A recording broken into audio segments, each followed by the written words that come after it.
So, okay, Madi, in our first session, which is Get Up, this is where you realize where you've been or what you've been doing, what your pattern is, admit that you're fed up with it, and then you decide, you make that decision to wake up.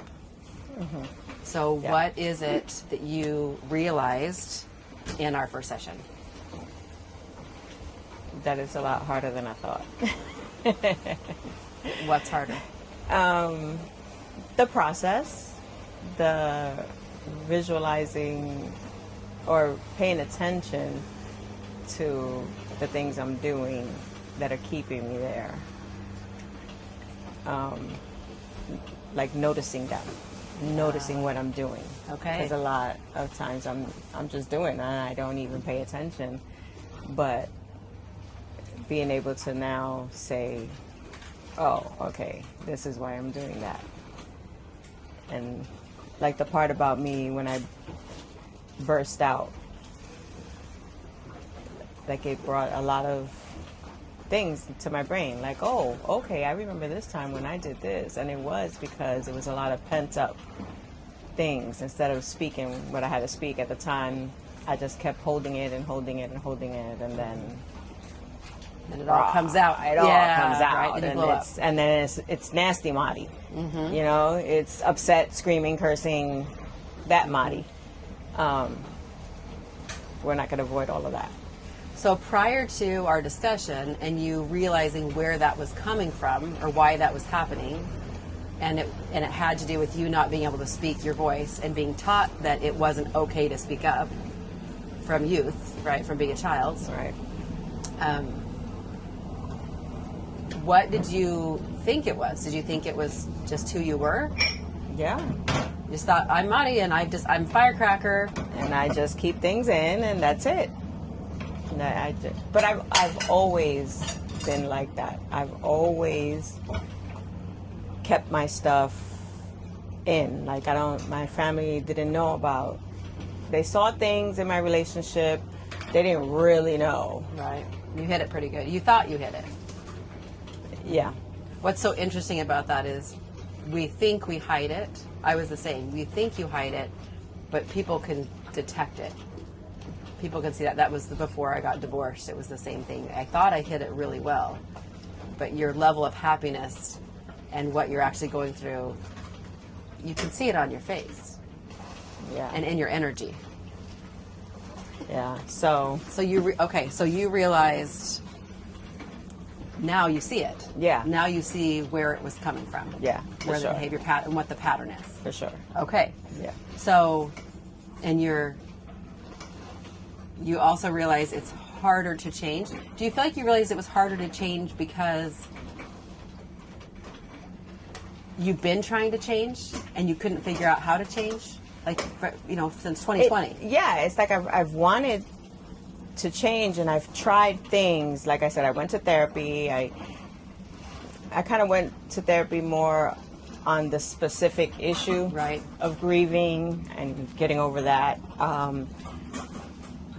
So we didn't go back to figure that part out about why I'm so quiet and my upbringing. So yeah, that kind of like, wow, all right. That makes a little bit of sense now. Yeah, but I'm not. I didn't realize it until we had the conversation. Yeah. I didn't put two and two together. I just thought that's the way I was, and that's the way I do things.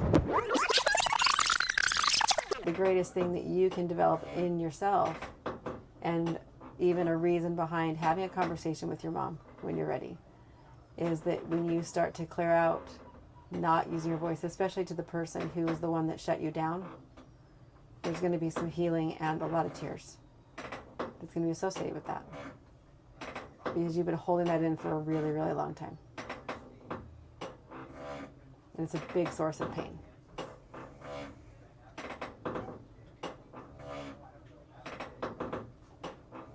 I don't know if I'll get there to that part. So you're going to hold it for her and you're going to hold it for you.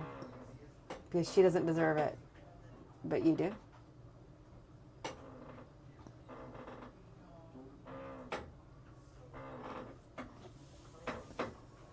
Self-sacrifice is not love. Like you throwing yourself on the tracks for your mom is not love for you. And it's not love for your mom because she can't heal it either.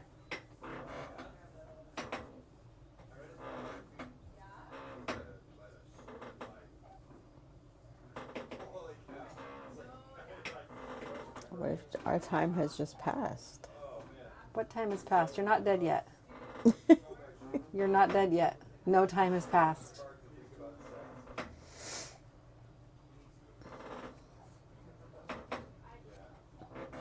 It's just something We'll get there. So that'll be something to consider. You won't jump out of the gate on it, but you can work on you and find your voice so that you can talk to her.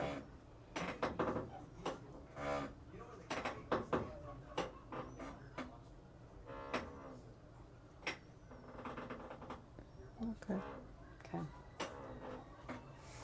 So I want you to, since we're expediting your process just a little bit, I just want you to think on, now that I've brought it up, okay, now that you've discovered it, now that you've realized it, you not speaking up out of fear, it sounds like is the overwhelming reason. Fear of what might happen, fear of what somebody's going to say, fear of what they're going to think. That's all fear. It's all fear-based. So I want you to go journal what, like, just when it comes to mind. When you're like, oh yeah, there was this time that I did this. And like, oh, there was this time when I did this. So I just want you to kind of think and kind of meditate on it and just see like what comes up. That'll just be like your intention for the next 24 hours is going to be to see where that shows up in your life. Because it shows up, you just don't know it has. It's been like hidden from you. It was hidden from you were hiding it from yourself because you couldn't look at it. Because it was painful that you do that. It's a painful realization.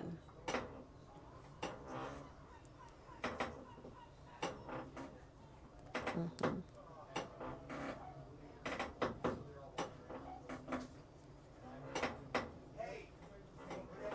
Okay.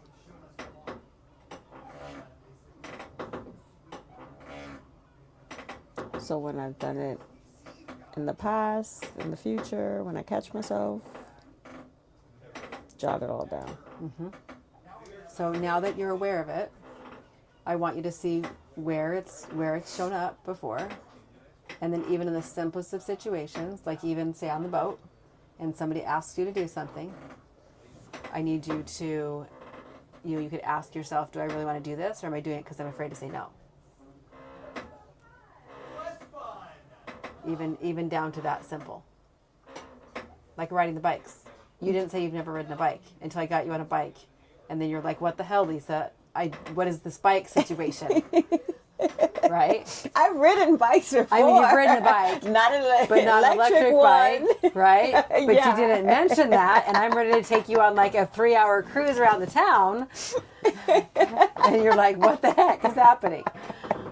And you told me after. I'm a safe space for you to tell me, but you told me after. When you got mad. Oh. When you got angry. Yeah. You actually didn't tell me until you were F-bombing the bike and you were frustrated. Then you told me. Yes. But you had to get angry first. Where else have you maybe had to get angry before you use your voice? I do tend to do that. Oh.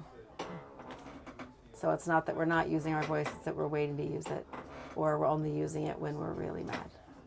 Yes. When it's really too much. Yes. Okay. So Now that you say that, instances have popped into my brain. perfect. That's what you're going to write down. And then we'll visit about it in the morning.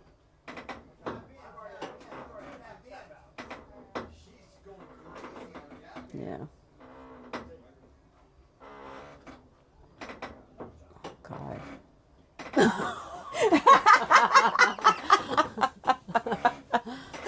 Wow, my brain is going now. Okay. Holy cow. Holy cow. Yeah. All right. Well, Okay. I do tend to do that when I lash out. Okay. Take it and take it and take it until I can, and then I just get mad. Because we can only take it for so long. But you shouldn't have to wait to have a breakdown. You should be able to communicate the moment that you need to communicate. That's healthy. And what's been modeled is that it's unhealthy or not okay to communicate from the outset. That's what you were taught when you were hit for speaking up. That it wasn't safe and you weren't going to be a loved child if you spoke up.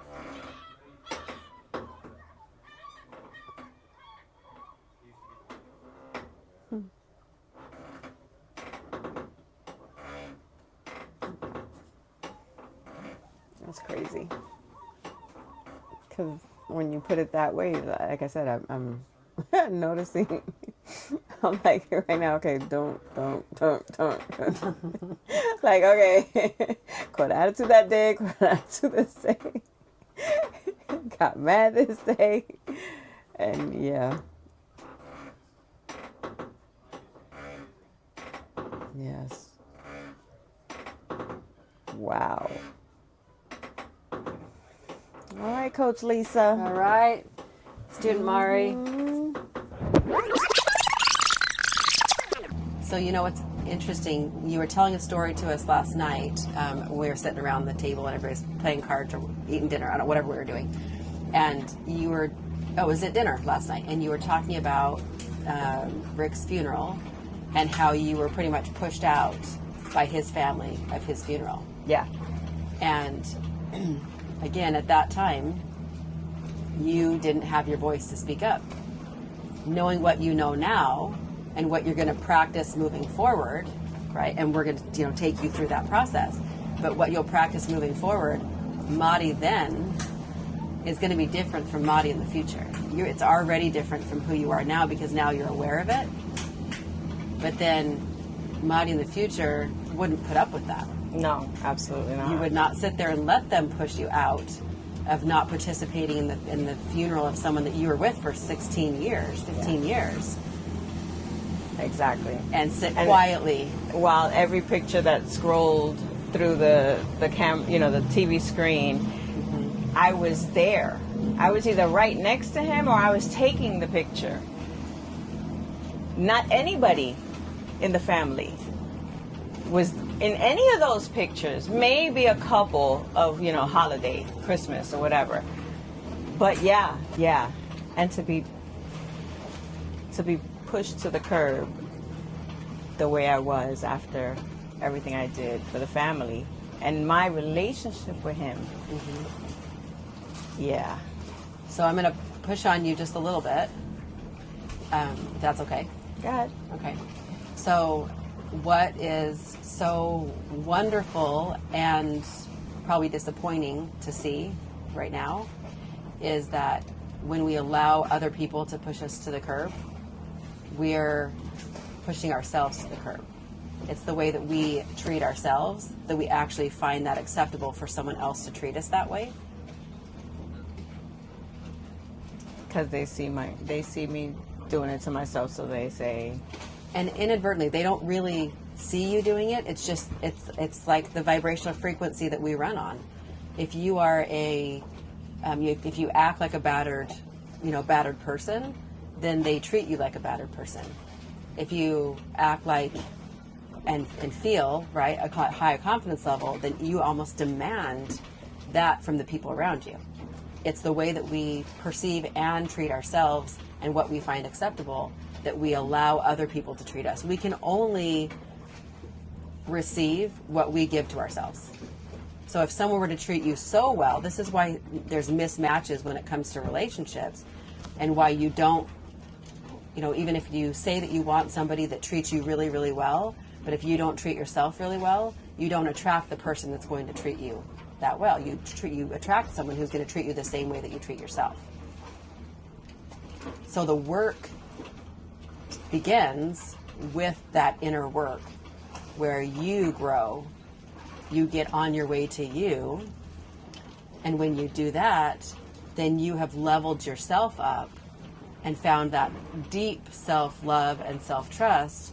So something like what happened at the funeral would not be acceptable, and you'd very easily, without having to explode, be able to voice and say, this isn't acceptable, and this is what needs to happen, and be able to say it in a calm fashion, in a conversational manner, not in a emotionally charged way. So just a quick thought about that. Okay, so you've already mentioned, so when we talk about you're fed up with it, we know you're fed up with it. You're like, okay, I'm over it. I've been doing this for 5 years. I don't want to do it anymore. Game on, let's go next level, right? Yep. Let's break the pattern. And you've made that decision and you're committed to that. Yes. And the thing that I heard you say that's really is you now realize how difficult it's going to be work. Because it's really easy to just go back to the same patterns, but it is work to break through the pattern. It's like running through a brick wall because you've been doing the same thing since you were a child. So doing something different is going to start to bring up different emotions, and it's going to feel weird because you're going to be behaving a different way that you've never behaved before. So I'm just going to give you that disclaimer. You don't know you. That is the whole concept of On My Way to You, because you don't know you. You don't know the you that you can be. And journey, an amazing journey, moving into that space to become your most amazing best self that loves yourself to such a degree that that's all you're going to surround yourself with. And if somebody comes into your life and they want to treat you like garbage, you're like, yeah, peace out. You don't have space at my table. You don't deserve space at my table. And then you start to attract people, not just romantically that way, but also in your business. And you're like, I want to make more money. Well, you are now attracting the right type of client that you want. And that also knows your value. So now commission conversations, because you're in real estate, commission conversations also start to become different.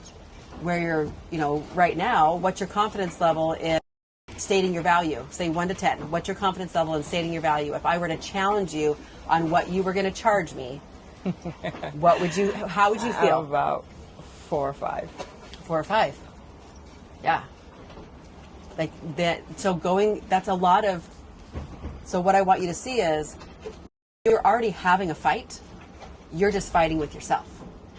Yeah. Right? You're fighting with that pattern and with that I'm not able to speak up and I don't know my value and I can't state it.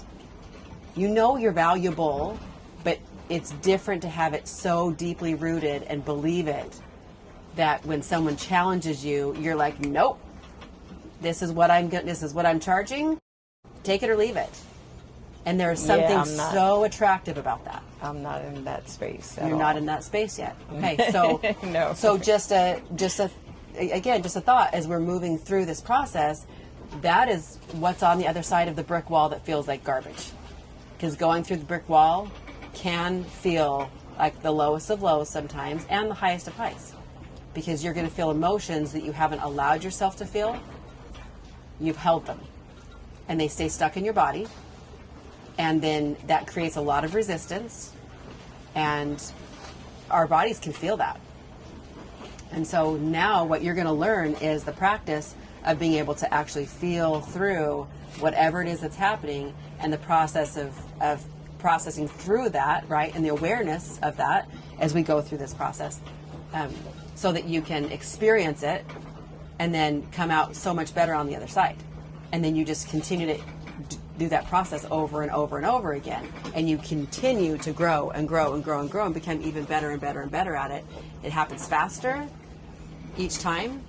And all of a sudden, it's now not just like a conscious awareness. It's like an automatic response that you're going to have. So, and then one day when somebody says, Marty, try to say that term, negotiate down your commission, you will, without a doubt, automatically respond, this is what I charge. If you'd like to work with me, this is what I charge. And you're going to say that with the most confidence, but automatically, it's not a fight. It's an amazing place to be, and that's when your business is going to start to explode. So that's why we do the self-work first, and we don't just Focus on the business. And everyone focuses on the business all the time. And that's what you've wanted, right? I need to make money. I want to focus on the business. Clear this baggage that you've had and this pattern. That's when you start to really see the trajectory change in your business. So, amazing. Okay. Yeah, it is all mindset. And just a recap for those that are listening, what is your pattern that you are clearing, and where did it come from? It came from childhood, fear of speaking up. Because you were taught That I couldn't speak up. that it was bad, It was bad. that you wouldn't be loved if you voiced your opinion. Yeah.